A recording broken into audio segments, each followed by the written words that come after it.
Capítulo 3. Uma estranha entrevista com o diabo. Enquanto você estiver lendo a entrevista com o diabo, você reconhecerá, a partir da breve descrição que dei da história da minha vida, o esforço desesperado do diabo de me calar antes que eu ganhasse reconhecimento público. Você entenderá também, após ler a entrevista com o diabo, por que a entrevista tinha que ser precedida por esta história pessoal. Antes que você comece a ler a entrevista, eu quero que você tenha uma noção bem clara do tipo de ataque que o diabo fez comigo. E lembre-se de que foi esse ataque final que afortunadamente virou o jogo, fazendo com que o diabo ficasse sem saída e tivesse que se confessar. Esse trabalho do diabo começou com a crise de 1929. Por meio daquela feliz virada na roda da vida, perdi 600 acres nas montanhas de Catskill. Meus rendimentos foram a zero. O Harriman National Bank, onde todos os meus fundos estavam depositados, quebrou, e com ele se foi todo o meu dinheiro. Antes que eu notasse o que estava acontecendo, me peguei no meio de um furacão espiritual e econômico que se desenvolveu numa catástrofe mundial de tal força que nenhum indivíduo ou grupo de indivíduos poderia suportar. Enquanto esperava a tempestade passar e todo o medo que estava espalhado ceder, me mudei para Washington, a cidade onde comecei o trabalho após o meu primeiro encontro com Andrew Carnegie, quase um quarto de século antes. Parecia que não havia nada que eu pudesse fazer, exceto sentar e esperar. Tudo que eu tinha era tempo. Após 3 anos de espera sem resultados tangíveis, minha alma incansável começou a me empurrar de volta para o serviço. Havia muito poucas oportunidades para eu ensinar uma filosofia de sucesso quando o mundo à minha volta estava no meio do mais abjeto fracasso e as mentes dos homens estavam preenchidas com medo da pobreza. Esse pensamento veio até mim em uma noite, enquanto eu estava dirigindo meu automóvel em frente ao Memorial de Lincoln sobre o rio Potomac, dentro da sombra do Capitólio. Com isso, veio outro pensamento. O mundo havia experimentado uma crise sem precedentes, sobre a qual nenhum ser humano tinha o menor controle. Com essa crise, veio até mim a oportunidade de testar a filosofia da autodeterminação, a organização a qual eu havia devotado boa parte da minha vida adulta. Uma vez mais, eu tinha a oportunidade de aprender se a minha filosofia era prática ou mera teoria. Notei também que aí estava a oportunidade de testar uma frase de minha autoria, a qual eu havia pronunciado centenas de vezes. Toda adversidade traz consigo a semente de uma vantagem equivalente. Qual, se há alguma, eu me perguntei, foi a vantagem de uma crise mundial para mim? Quando comecei a procurar por uma direção por onde eu poderia testar a minha filosofia, fiz a descoberta mais chocante da minha vida. Descobri que, por meio de alguma estranha força que eu não entendia, eu havia perdido minha coragem. Minha iniciativa tinha sido desmoralizada. Meu entusiasmo havia enfraquecido. Pior do que tudo isso, eu estava envergonhado de me dar conta de que era o autor de uma filosofia de autodeterminação, porque lá no fundo do meu coração eu sabia, ou pensava que sabia, que eu não poderia fazer a minha própria filosofia me tirar do fundo do poço e, consequentemente, mudar a situação desesperadora na qual me encontrava. Enquanto eu lutava em um estado mental de total confusão e atordoamento, o diabo devia estar dançando de felicidade. Afinal, ele tinha o autor da primeira filosofia de realização e sucesso pessoal paralisado pela indecisão. Mas os inimigos do diabo também deviam estar trabalhando.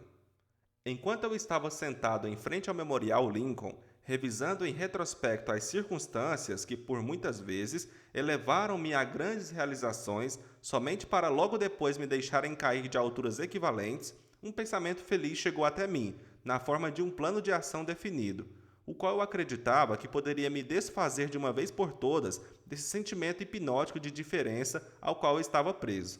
Na entrevista com o diabo, a exata natureza da força pela qual eu havia sido privado da minha iniciativa e da minha coragem foi revelada.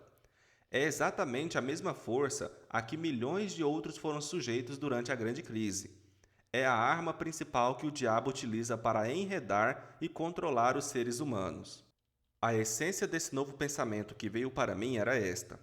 Apesar do fato de eu ter aprendido com Andrew Carnegie e mais de 500 outros que tiveram sucessos profissionais e pessoais equivalentes, que realizações notáveis em todos os passos da vida vêm por meio da aplicação do mastermind, a coordenação harmoniosa de duas ou mais mentes trabalhando para o mesmo objetivo, eu havia falhado em fazer tal aliança com o objetivo de colocar em prática o meu plano de revelar a primeira filosofia individual de sucesso para o mundo. Apesar do fato de eu ter entendido o poder do mastermind, eu havia sido relapso em apropriar-me e usar essa força. Eu estava trabalhando como um lobo solitário, em vez de associar-me com outras mentes superiores. Uma análise. Vamos agora, brevemente, analisar essa estranha entrevista que você está prestes a ler. Alguns irão perguntar após terminá-la: você realmente entrevistou o diabo ou você meramente entrevistou um diabo imaginário? Alguns talvez desejem a resposta a essa questão antes mesmo de começar a entrevista. Responderei da única e mais honesta maneira que poderia, dizendo que o diabo que entrevistei pode ter sido real tanto quanto ele dizia ser, ou ele pode ter sido uma criação da minha própria imaginação. Seja lá o que ele fosse, real ou imaginário, é de muito pouca importância se comparado com a natureza e conteúdo das informações contidas na entrevista. A questão realmente importante é esta: a entrevista contém alguma informação que possa ser útil para as pessoas que estão tentando achar os seus lugares no mundo? Se ela tem esse tipo de informação, não importa se está contida na forma de um fato ou ficção. Então ela deve ser séria e cuidadosamente analisada por meio de uma leitura muito atenciosa. Eu não tenho a menor preocupação quanto à real fonte da informação ou quanto à real natureza do diabo, cuja história fantástica você está prestes a ler. Estou somente preocupado com o fato de que a confissão do diabo encaixa-se perfeitamente com o que eu tenho visto da vida. Acredito que a entrevista contém informações de benefícios práticos para todos aqueles que ainda não acharam a vida amigável, e a razão pela qual eu acredito nisso é que eu fiz com que o tema central deste livro me trouxesse toda a felicidade de que preciso, na forma que mais se encaixou na minha natureza. Eu tive o suficiente de experiências com os princípios mencionados pelo diabo, de tal forma que posso assegurar que eles farão exatamente o que ele diz que farão. Isso é suficiente para mim. Então, passo a história dessa entrevista para você, para que, seja da maneira que for, consiga extrair dela o máximo possível de dividendos em termos financeiros e pessoais. Talvez você consiga grandes valores em termos financeiros, se você aceitar o diabo como sendo o que ele diz que é, baseando-se na sua mensagem para seja lá o que for que ela lhe possa trazer e que você consiga aplicar da melhor maneira possível, não se preocupando em saber quem é o diabo ou se realmente ele existe. Se você quer minha honesta opinião pessoal, eu acredito que o diabo é realmente quem ele diz ser. Agora, vamos analisar a sua estranha confissão. Após forçar a sua entrada na consciência do diabo, o senhor humano começou a entrevista que o diabo não queria dar, com questões que ele não poderia deixar de responder. Aqui começa a entrevista com o diabo. Pergunta: eu descobri o código secreto pela qual tenho acesso aos seus pensamentos. Vim para lhe fazer algumas perguntas muito simples. Exijo que você me forneça respostas diretas e verdadeiras. Você está pronto para a entrevista, senhor diabo? Sim, estou pronto, mas primeiro você deve se dirigir a mim com mais respeito. Durante essa entrevista, você se dirigirá a mim somente como Sua Majestade. Com que direito você exige tal respeito real? Você deve saber que eu controlo 98% das pessoas do mundo. Você não acha que isso é motivo suficiente para me dar título de realeza? Você tem prova do que está afirmando? Sim, tenho provas em abundância. No que consistem as suas provas? Consistem de muitas coisas. Se você quer respostas, você se dirigirá a mim como Sua Majestade. Algumas coisas você entenderá, outras não. Para que você entenda meu ponto de vista, descreverei a mim mesmo e corrigirei a falsa noção que as pessoas têm de mim e de onde eu habito. Esta é uma ótima ideia, Sua Majestade. Comece me contando onde você mora e então descreva sua aparência física. Minha aparência física? Bem, meu querido senhor humano, eu não tenho um corpo físico. Um corpo físico me colocaria em desvantagem e seria um fardo que eu teria que carregar, tal como vocês, criaturas humanas, o carregam ao longo da vida. Eu consisto de energia negativa e vivo na mente das pessoas que têm medo de mim. Também ocupo metade de cada átomo da matéria física e cada unidade de energia mental e física. Talvez você entenda melhor a minha natureza se eu lhe disser que sou uma porção negativa do átomo. Ah, eu entendo o que você está querendo dizer. Você está preparando o terreno para dizer que, se não fosse por você, não haveria mundo, nem estrelas, nem elétrons, nem átomos, nem seres humanos, nada, não é isso? Verdade. Você está absolutamente certo. Bem, se você ocupa somente metade da energia e da matéria, quem ocupa a outra metade? A outra metade é ocupada pela minha oposição. Oposição? O que você quer dizer com isso? A oposição é o que vocês humanos chamam de Deus. Então você divide o universo com Deus, é isso que você está dizendo. Não é o que eu estou dizendo, isso é um fato. Antes do final desta entrevista, você entenderá por que as minhas afirmações são verdadeiras. Você também entenderá por que elas têm que ser verdadeiras, ou não poderia haver um mundo como você conhece, muito menos criaturas humanas como você. Eu não sou nem perto uma besta com um garfo e um rabo pontudo. Mas como você controla as mentes de 98 em cada 100 pessoas? Você mesmo disse. Quem causa toda essa miséria desses 98% do mundo controlado pelo diabo, se não é você? Eu não disse em momento algum que não sou a causa de toda a miséria do mundo. Por outro lado, me vanglorio disso. O meu negócio é representar o lado negativo de tudo, incluindo os pensamentos negativos de vocês, humanos. De qual outra forma eu poderia controlar as pessoas? A minha oposição controla o pensamento positivo e eu controlo o pensamento negativo. Como você assume o controle das mentes das pessoas? Ah, isso é fácil.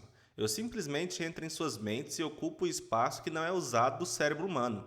Eu planto a semente do pensamento negativo nas pessoas e dessa forma eu consigo ocupar e controlar espaço. Você deve ter muitos truques e ferramentas pelas quais você ganha o controle e o acesso à mente humana. Para ser claro, eu emprego truques e meios para controlar o pensamento humano.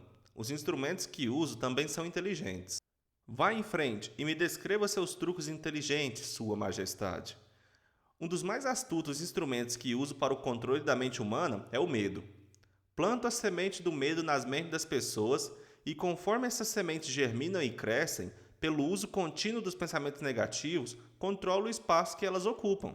Os 6 medos mais efetivos são o medo da pobreza, da crítica, da perda da saúde, da perda do amor, da velhice e da morte. Qual desses 6 medos mais o ajuda a assumir o controle, Sua Majestade? O primeiro e o último, a pobreza e a morte.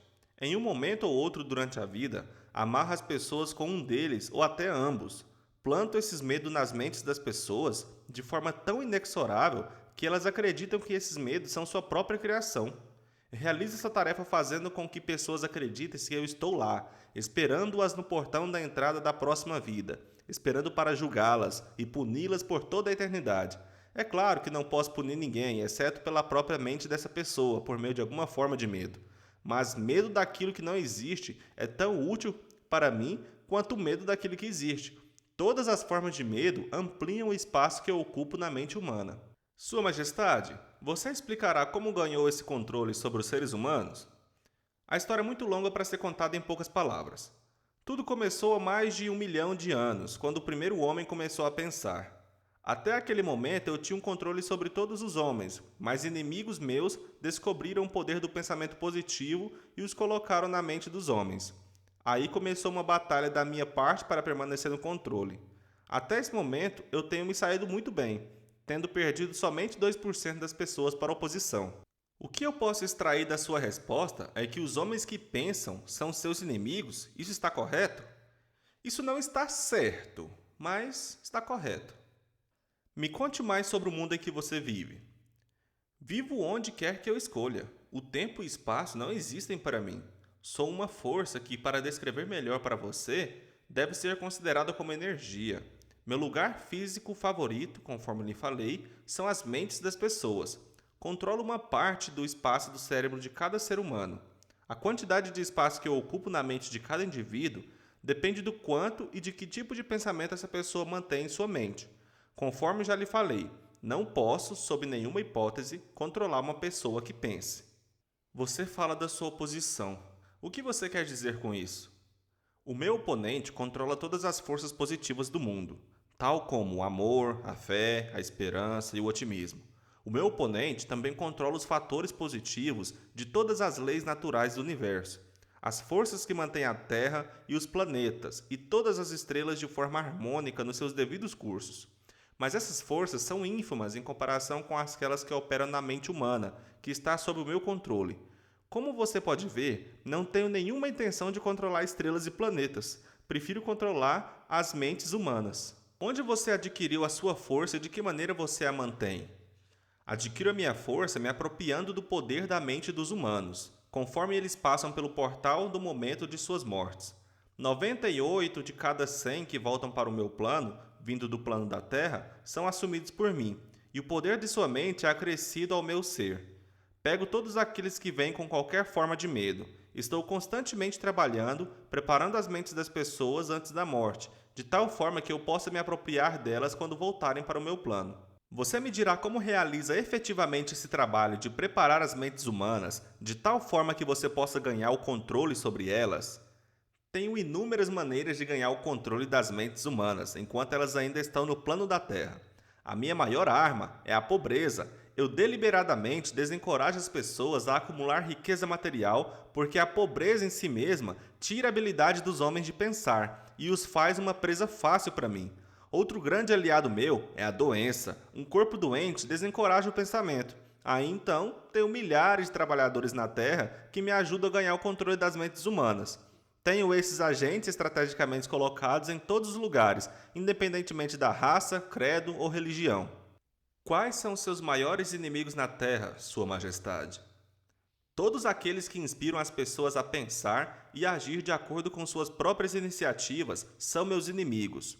Homens tais como Sócrates, Confúcio, Voltaire, Emerson, Thomas Paine e Abraham Lincoln. E você também não está me fazendo nenhum bem. É verdade que você usa homens que possuem grandes riquezas? Conforme já lhe falei, a pobreza é sempre minha aliada, porque ela desencoraja a livre expressão de pensamentos e encoraja o medo nas mentes dos homens. Alguns homens ricos servem à minha causa, enquanto outros me atrapalham muito, dependendo da forma como essa riqueza é utilizada.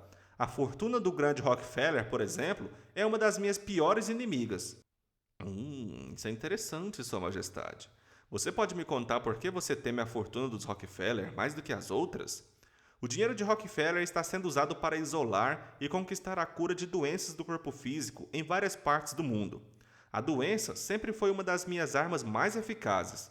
O medo da doença só perde para o medo da pobreza. O dinheiro de Rockefeller está ajudando na descoberta de novos segredos da natureza em centenas de modos diferentes, onde todos esses meios estão sendo utilizados para ajudar homens a terem total controle sobre suas mentes. Esses meios estão encorajando novos e melhores métodos de alimentação, de vestuário e habitação. Esse dinheiro está sendo usado para acabar com favelas de grandes cidades, lugares onde meus aliados favoritos são encontrados. Está também financiando campanhas por governos melhores e ajudando a acabar com a desonestidade na política. E está colaborando para melhores padrões de negócios do mundo e encorajando homens de negócio a conduzirem suas empresas pela regra de ouro. E isso não é bom para a minha causa. O que você me diz sobre garotos e garotas que as pessoas dizem que estão no caminho para o inferno? Você os controla também? Bem, eu posso responder essa questão somente com sim e não. Corrompi as mentes desses jovens, os ensinando a beber e a fumar. Mas eles têm me surpreendido com uma tendência muito séria de pensar por si mesmos.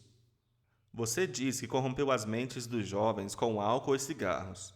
Consigo entender como a bebida alcoólica pode destruir o poder do pensamento independente, mas não consigo enxergar de que forma os cigarros podem ajudar na sua causa.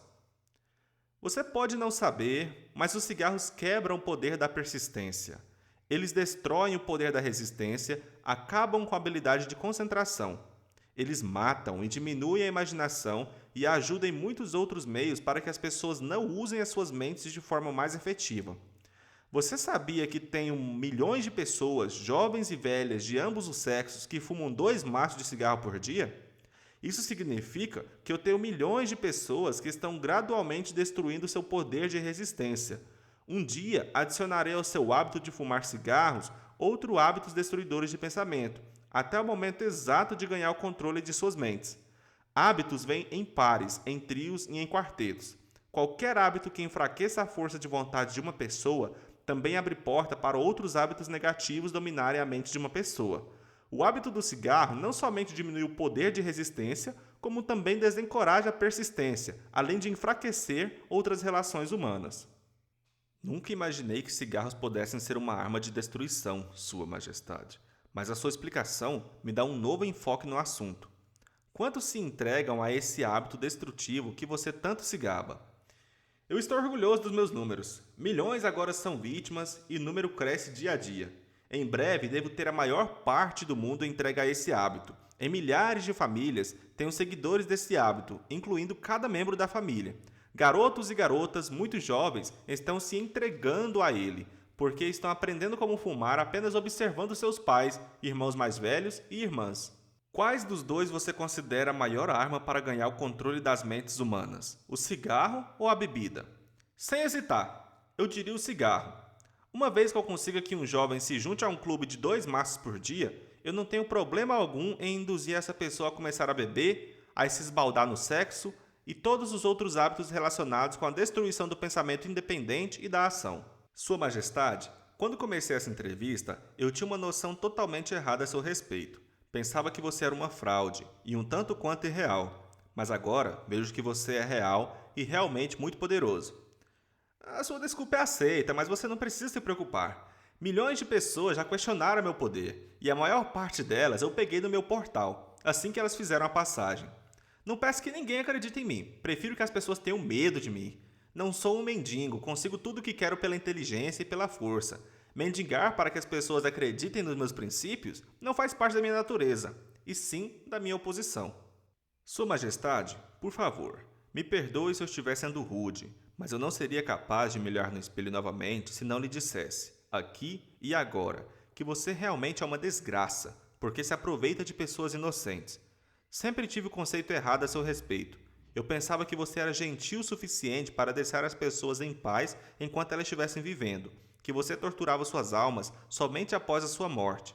Mas agora vi, pela sua própria confissão, que você destrói o direito ao livre pensamento e faz com que as pessoas vivam em um verdadeiro inferno na Terra. O que você tem a dizer em relação a isso? Eu consigo o que quero exercendo o autocontrole. Não é tão bom para a minha causa, mas sugiro que você me imite em vez de me criticar. Você se auto-intitula um pensador, e você realmente é, pois de outra forma, você nunca teria me forçado a confessar minha natureza numa entrevista como esta. Mas você nunca será o tipo de pensador que me amedronta, a não ser que você consiga ganhar e exercer total controle sobre as suas próprias emoções. Bem, vamos nos afastar desse assunto de personalidades. Vim aqui para aprender mais sobre você, e não para discutir a meu respeito. Por favor, vamos em frente e me conte. Quais outros dos muitos truques que você tem para ganhar o controle da mente humana? Qual sua arma mais poderosa exatamente agora? Essa é uma questão difícil de responder. Tenho tantos meios e instrumentos para entrar e controlar as mentes humanas que é difícil de dizer qual é o mais poderoso. Exatamente nesse momento, estou tentando fazer uma nova guerra mundial. Os meus amigos aqui em Washington estão me ajudando a envolver os Estados Unidos nessa guerra. Se eu conseguir fazer com que o mundo comece a se matar de forma maciça, serei capaz de colocar em ação o meu instrumento do medo mais favorito para o controle da mente. É o que você pode chamar de medo sistêmico e generalizado. Usei esse instrumento para trazer a Guerra Mundial de 1914. Também utilizei para causar a crise econômica de 1929. E se a minha oposição não tivesse se adiantado a mim, nesse momento eu estaria controlando cada homem, mulher e criança nesse mundo. Você pode ver por si mesmo o quão perto eu cheguei para a dominação completa do mundo. Aquilo por que venho lutado para conseguir há milhares de anos. Sim, estou entendendo. Quem não entenderia? Você é um manipulador muito engenhoso das mentes das pessoas.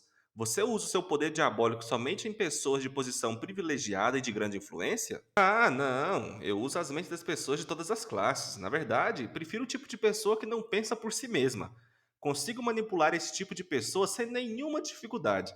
Eu não poderia controlar 98% das pessoas do mundo se todas fossem hábeis para pensar por si mesmas.